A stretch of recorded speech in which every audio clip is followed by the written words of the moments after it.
ఎట్టకేలకి AB Venkateswararao గారికి చంద్రబాబు నాయుడు ప్రభుత్వం ఒక పదవినిచ్చింది. ఏమిటా పదవి?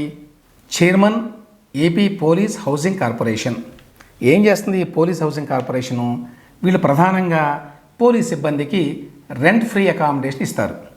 దాంతోపాటు పోలీస్ డిపార్ట్మెంట్కి సంబంధించినటువంటి కన్స్ట్రక్షన్ యాక్టివిటీ ఏదైనా ఉంటే దాన్ని పర్యవేక్షిస్తారు. దీనికి పెద్ద ప్రాధాన్యత లేదు. అసలు ప్రభుత్వం పెద్ద నిధులు ఇచ్చేది లేదు. వాళ్ళు ఈ పోలీస్ సిబ్బంది కోసం ఇల్లు కట్టేది లేదు. అంటే ఏబీవీ రావు గారికి కంటి తుడుపుగా అలంకారప్రాయంగా ఏదో పదవిని ఇవ్వాలి అని ఇచ్చారంతే. అంతేగాని ఆయన సర్వీసెస్ను ఉపయోగించుకుందాం, రాష్ట్రానికి ప్రభుత్వానికి మేలు జరిగే విధంగా ఆయన మనం ఉపయోగించుకుందాం, ఆయన సర్వీసెస్ను ఉపయోగించుకుందాం అని అనుకోలేదన్నమాట. ఇంకా విశేషం ఏంటంటే ఈ పదవిని ఇచ్చే ముందు ఏబి వెంకటేశ్వరరావు గారిని అడగలేదు ప్రభుత్వం. ప్రభుత్వం నుంచి ఎవ్వరూ కూడా సౌండ్ చేయలేదు, ఇదిగో ఈ పదవిని ఇద్దాం అనుకుంటున్నాం, మీరేమనుకుంటున్నారు అని. సడన్గా నిన్న ఒక జీవో ఇచ్చారు ఈయన నియమిస్తున్నట్టు. అంటే ఆయనకి ఛాన్స్ కూడా ఇవ్వలేదు తిరస్కరించడానికి. ఏబి వెంకటేశ్వరరావు గారికి పోలీస్ డిపార్ట్మెంట్లో చాలా అనుభవం ఉంది. దాంతోపాటు జగన్మోహన్ రెడ్డి హయాంలో ఆయన వేధింపులకు గురయ్యాడు. ఆ వేధింపులను తట్టుకొని నిలబడ్డాడు. జగన్మోహన్ రెడ్డి ప్రభుత్వం మీద ఎదురొడ్డి పోరాడాడు అనే కారణం చేత రాష్ట్ర వ్యాప్తంగా ఆయనకు ఒక ఇమేజ్ వచ్చింది, ఒక గుర్తింపు వచ్చింది. ఆ గుర్తింపును దృష్టిలో పెట్టుకొని చంద్రబాబు నాయుడు గారి పదవిని ఇవ్వాలి. కానీ అలా జరగలేదు అని స్పష్టంగా అర్థమవుతోంది. ఏబీవీ రావు గారిది డీజీపీ హోదా. డీజీపీ హోదాలో పనిచేసిన వ్యక్తికి ఇవ్వాల్సిన పదవి కాదు పోలీస్ హౌసింగ్ కార్పొరేషన్ చైర్మన్. గతంలో జగన్మోహన్ రెడ్డి ఈ పదవిని చాలా చిన్నవాళ్ళకి ఇచ్చాడు. ఒక ఎంపీటీసీకి ఇచ్చాడు. చిరంజీవి రెడ్డి అనేటువంటి ఒక ఎంపీటీసీకి పోలీస్ హౌసింగ్ కార్పొరేషన్ చైర్మన్గా జగన్మోహన్ రెడ్డి ఇచ్చాడు. ఇప్పుడు చంద్రబాబు నాయుడు అదే పదవిని డీజీపీ ఇంటెలిజెన్స్గా పనిచేసిన, ఎడిషనల్ డీజీపీ హోదాలో పనిచేసిన ఏబీవీ రావు గారికి ఇచ్చారు. దీన్ని బట్టి అర్థం చేసుకోవచ్చు ఇందులో ఎంత అనౌచిత్యం ఉందో. ఆయన స్థాయికి తగినట్టుగా, ఆయన అనుభవానికి తగినట్టుగా, ఆయన జగన్మోహన్ రెడ్డి ప్రభుత్వం మీద పోరాటానికి తగినట్టుగా పదవి దక్కల. కారణాలు ఏమిటో తెలియదు. ఒకటేంటంటే చంద్రబాబు నాయుడు గారు తన కోసమో, తన పార్టీ కోసమో, తన ప్రభుత్వం కోసమో ఎవరైనా కష్టపడితే వాళ్ళని ఎట్టి పరిస్థితుల్లో గుర్తించరు అనేటువంటి ఒక అపప్రథ అయితే ఉంది.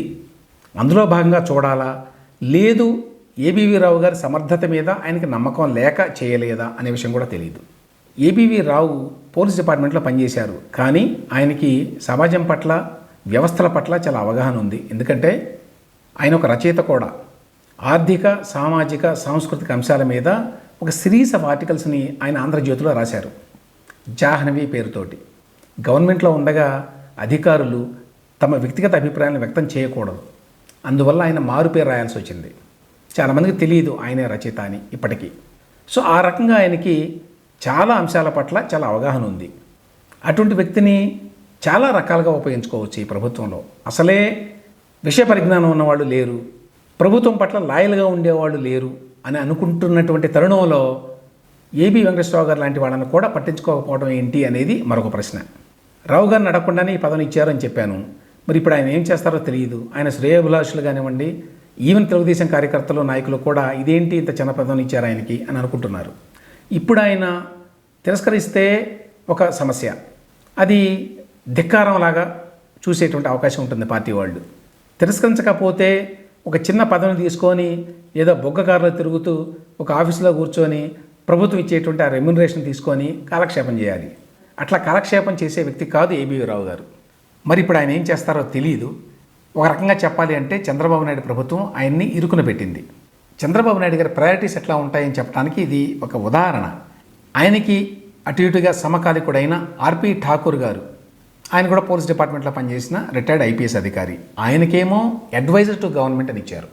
అది కూడా ఢిల్లీలో ఏపీ భవన్లో ఆఫీస్ పెట్టుకునేట్టుగా అవకాశం కల్పించారు 2 ఏళ్ల పాటు.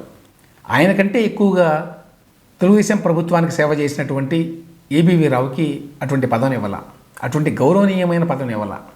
ఠాకూర్ గారు 2021లో రిటైర్ అయ్యారు. అంటే 2 సంవత్సరాల పాటు జగన్మోహన్ రెడ్డి ప్రభుత్వంలో పనిచేశారు. అప్పుడు కూడా ఆయన పెద్ద వేధింపులకి ఏమీ గురి కాల. అయినా కూడా చంద్రబాబు నాయుడు గారు ఆయన సమర్థుడు అనుకొని ఉండొచ్చు, లేక ఆయన గౌరవం ఇవ్వాలి అనుకోవచ్చు. అందులో తప్పు లేదు. ఆయన అవగాహన మేరకు ఆయన చేసి ఉండొచ్చు.